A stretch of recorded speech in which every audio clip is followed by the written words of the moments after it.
Alright guys, so I traded Asia session, and the reason I did that was because I'm getting freaking influenced by this Indian dude. I don't know if you guys have seen this dude before. Freaking AB trades.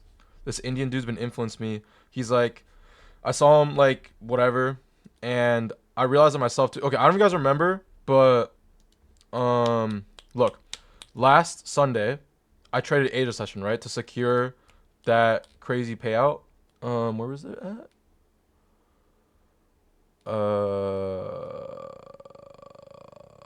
No, it's after this. Making drop. Okay, whatever. Oh, I secured my 3K payout on a Sunday, right? So that was last Sunday.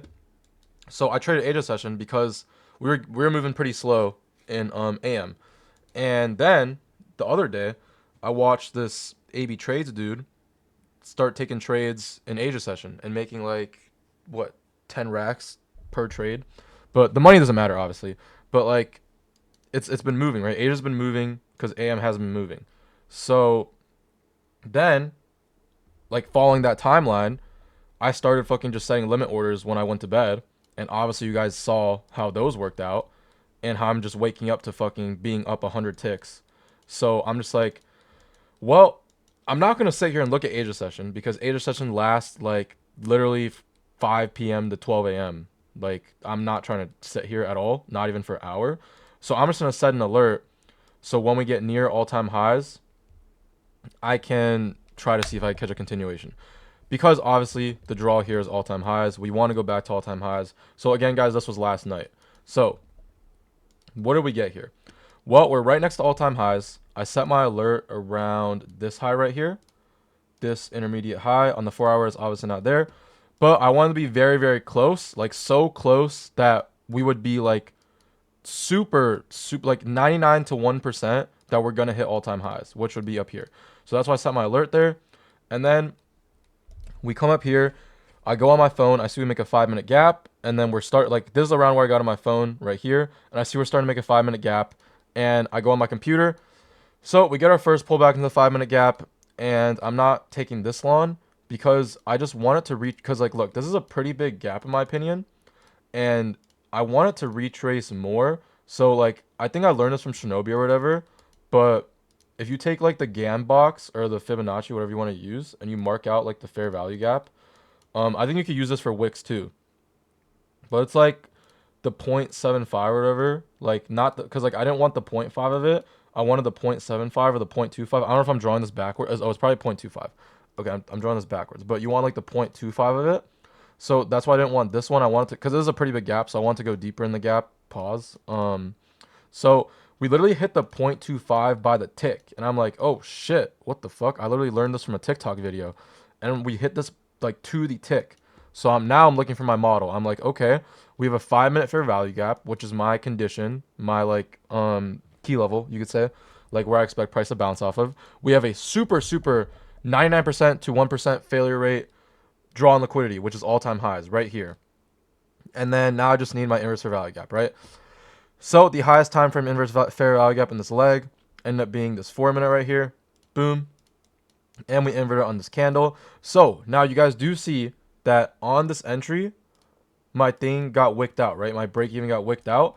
But the thing is, this was not my break even because look, it was only 2 points right here. It was only 3 points above my entry. So this is like basically in the like look guys, look at these candles, the way Asia session moves. Like this is a guaranteed break even trade if I go break even here. And if my draw is so obvious and we just formed a protected low with this 0.25 of the 5-minute fair value gap, resweep with this internal low, there's no reason we should go down here if I'm right, right? So that's why I didn't go break even here and I didn't go break even at all because this is a 10-point trade, 11-point trade. And there's like if you go break even on this 11-point trade, the price action will probably just stop you out and slowly go up to your take profit just because that's how Asia session moves. So I just entered here, no break even. Very clean 1-to-1. Stop at this protected low inside of 5-minute. And then we have a bunch of low resistance here. Look at this low resistance. Look at this. Like, bro, we need to take, it's so obvious. And then all-time highs above. So I just took this quick scalp. I can't talk. Quick scalp off 2 minis. And this is the P&L, right? So I'm going to reconnect these. Dude, I don't even know how you could fake a Ninja Trader P&L. But yeah, I don't know. I'm just gonna do it just in case. So B Alpha Fundingticks my Funded Futures. So as you guys can see, here is a P&L. So my Alpha Futures account did not copy trade. And it was my fault. So if you guys look at the copy trading panel, dude, I love this copy trader. It's actually the best copy trader I've ever done. But like, if you guys look at this, like, you have to have like these checked. So like, I was copy trading, and I didn't have alpha checked. Like I thought it was checked because I was clicking all these, and it was just never checked. So that was completely on me. And yeah. But anyway, here's a P&L. So obviously, so I halved my risk. I took 1 mini on MFFU because I only want, like, you can only get a max 1K payout. So I'm just securing this 1K payout. And then on my Tradeify accounts, I took 2 minis because you need to take 2 minis in a 10-point trade or you're just not risking enough. So 2 minis in my Tradeify accounts and then 2 minis as well on my Fundingticks account. So this is a funded Fundingticks account that I passed the other day. You guys can see because it says FT1 and then the M. So if a Fundingticks account says M, that means it's a fund account. If there's no M like this, then it's an eval. So that's how you guys know if like someone on TikTok is trying to post eval profits, right? So I obviously doubled my risk on the evals because I'm trying to pass them, and I'm now 1 trade away from passing both of these evals. So this was the P&L for that trade. Would have been 400 as well for my alpha account, but that ended up not copy trading because of my fault, obviously. So that was a trade, right? And with that being said, I did not trade the rest of my accounts during. Oh, let me hit TP first before I continue. Look, you would have went break even, and you would instantly got stopped out. So like it was just a horrible break even, and then we're just gonna let this play out. Boom, TP smashed. So, the reason I did not take a trade on my freaking accounts that I made all this profit on is because, so I think Trader King was talking about this, but like, first of all, without even the stuff I'm about to talk about, there's a consistency rule, and second of all, like, your job as a prop firm trader, I guess that's not a job, but like you're like, okay, your job as a prop firm trader is to just milk them and get as many payouts as you can. Like you're not here to build your profit. Like I already got my 400 profit to the day. I'm done on these accounts for the day because since I took this trade in Asia session, it counts as I traded today. So I already have my P&L for the day. Even if I see a setup, I'm not taking a trade because my only job is to secure money and take payouts. Then eventually once I get a live account, then my job is to build profit, right? So if you're trading a fund account, like if you already won for the day, you shouldn't take another trade. Like all you need to do is secure winning days, get your payouts, and get your money, and then you're done. And then eventually, as you move on in life, you'll get a live account. So that's why I only traded my alpha account this morning. Obviously, I traded it because it didn't get traded last night, and it kind of felt good because I didn't account the trade. Like I feel like it's good to like be on the charts at least because I get like more market experience in. So now that trade's done, how long did that take? 10 minutes over that? Damn. But yeah, now let's get into the price action for the morning. So let's skip through all of this. Can I fast? Oh shit. Okay. Here is market open. So, oh my God, bro. I was trying to catch this lawn today, and I just checked my mic is muted. If my mic is muted, I wasn't making this video again. So thank God I wasn't muted. But bro, I was trying to catch this lawn today, and I did not find a single entry. Like it was the most annoying shit ever. So what do we have here? We have this 1 minute rejection block. Okay, ignore the 4-hour CISD. Initially, my bias when we were dumping was not my bias. My condition was if we make this 4-hour CISD, then I'll flip to bearish and target these lows and these gaps. If we don't make this 4-hour CISD and respect all these 1-hour gaps, I'll stay bullish to all-time highs. So that was my condition. That's how you guys can use conditions in your trading. Whatever. But so what do we have? We have 2 1-hour gaps being respected. We have this 1-hour rejection block. This literally tapped the C direct, like perfectly tapped the CE, and then someone caught a lawn off of this for sure. I know they did. Like I just know. It's like someone definitely took that bottom tick lawn. So 1-hour rejection block, respecting 2 1-hour gaps, and we have a bullish SMT with this internal low, right? So the 1-hour rejection block low, we took it on ES and we rejected it on NASDAQ. So we have a bullish SMT respecting 2 1-hour gaps. We're very, very, very bullish. Very, very bullish. But guess what, bro? No freaking entries. It's so annoying. So if we go on the 1 minute, actually, let's go on the 30-second first. So look, if we go on the 30-second, we have a 30-second gap, right? My problem with this 30-second gap is that it's so freaking... Okay, first of all, it's all the way over here. Like, you guys know I like to take trades in, like, the current trading leg. Like, this is... I guess this could still be the current trading leg if you go on, like, a higher time frame. Like, the 1 minute. But like, this is like so premium in the range. Like, I just don't like it. Like, look, it's all the way up here in the range, and then my stop loss is gonna be 30 points. Like, obviously, this was probably like an obvious trade, you could say, because we're so bullish, but it just doesn't like follow what I think. So that's why I didn't take it. So if you guys thought like this was good, then by all means take it, right? Because trading's all about like discretion. Like, I'm sure somebody took this trade and you won it, and it's all good. Like, there's no problems with that. Like, you can't trade wrong. So I just didn't like it because of that. We were way too premium and a 30-point stop loss. Like, usually my stop losses are like 15 to 25 points. Like 33 points, 33 points is like a little big. Like, I know it doesn't matter. I could just trade micro NASDAQ, but like, I just didn't like it, right? So that's that trade. And then we go on the 1 minute, because that's not even the highest time for inversion. We have a 1 minute inversion, right? But guess what? This 1 minute candle closed all the way up here.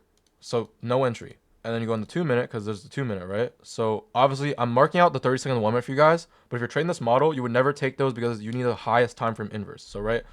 So we have a 2 minute, we have a 3 minute, and we have 4 minute. So the 4 minute and the 5 minute didn't open up at this time, but we had a 3 minute, right?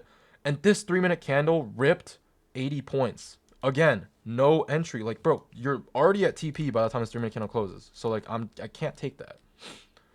You would have to TP at like all-time highs, and that's a 100-point trade. So I can't take that.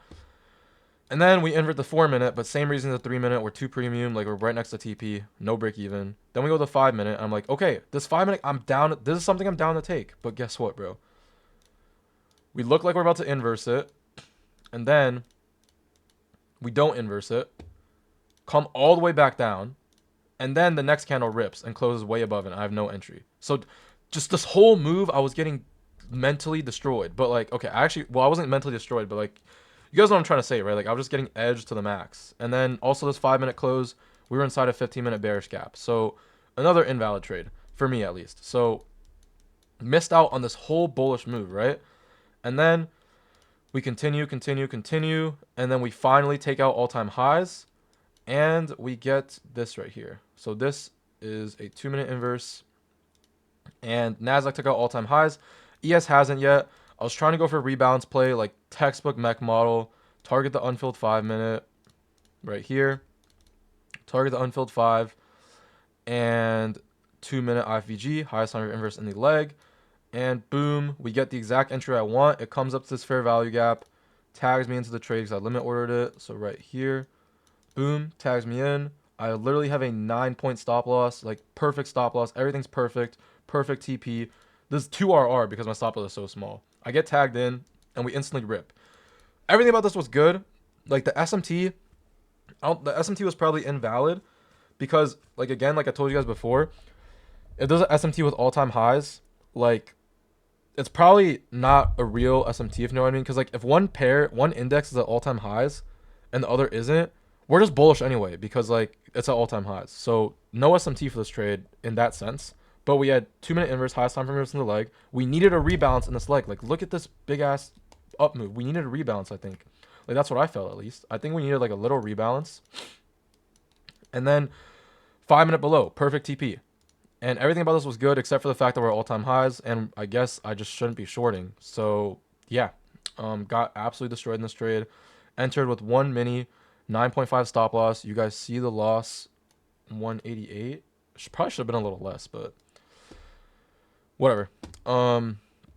Yeah, and that was the other trade. After that trade, I was done. I was not really incentivized to take another trade on my fund accounts because of the fact that, like, I'm up all of this from last night, which counts as today's trading day, and I already took my one trade for the day. Like, trust me, after this, I had no desire to keep trading. Like, absolutely zero desire to keep trading. So, and that, like, that's good, right? Like, if you guys take a loss and you feel that you have no desire to keep trading, you've already won in trading. Like, you literally already won. Like, you're just going to be profitable trading forever. So yeah, that's a loss. That's the win. And with that being said, I think that's it, unless I'm forgetting something. Price action was good today. I'm not gonna lie, it was pretty good today, except for this freaking, I had no entry in this V shape, so that sucked. I do think we're going to keep making new all-time highs though, so make sure you guys keep that in mind whenever you're taking your trade. So targeting all-time highs, like retargeting the new all-time high again and again, will probably be profitable for you unless we do something that is saying otherwise, right? So always have a condition. Like today, guys, my condition was if we had this 4-hour CISD, let's mark it. Let me show you guys again. So today my condition was if we had this 4-hour CISD right here. Oh, okay, never mind.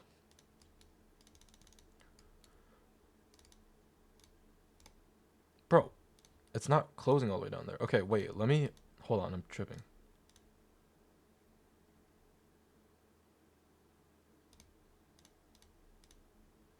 Okay, now when it was down here, right, I set my condition. I was like, okay, if we close below and we get this 4-hour CISD, I'll flip to bearish and I'll look for shorts, right? So always have a condition, a high time frame. When you're all-time highs, have a high time frame condition because you want the condition to be really high probability. Like usually when we're like all the way down here, I have like 15-minute, 5-minute conditions, right? Because they're fine because we're in like a range. Like we're in like not the top and not all-time lows, obviously. Like we have liquidity on both sides. So I have a low time frame. Damn it, bro. All right, low time frame condition. But in this case, we're all-time highs, so I want something very high probability. So my condition was this 4-hour CISD before flipping to bearish for the day, obviously, not for like the rest of the week, just for the day. So yeah, that's how you guys can implement stuff like that. And I think that's it. Yeah, nothing really else to talk about. I was looking to see if there was any like good levels for me to limit order when I sleep again today, and I was gonna give it to you guys, but like there's nothing. So yeah, I will see you guys, and probably gonna take a trade tomorrow. So I'll see you tomorrow.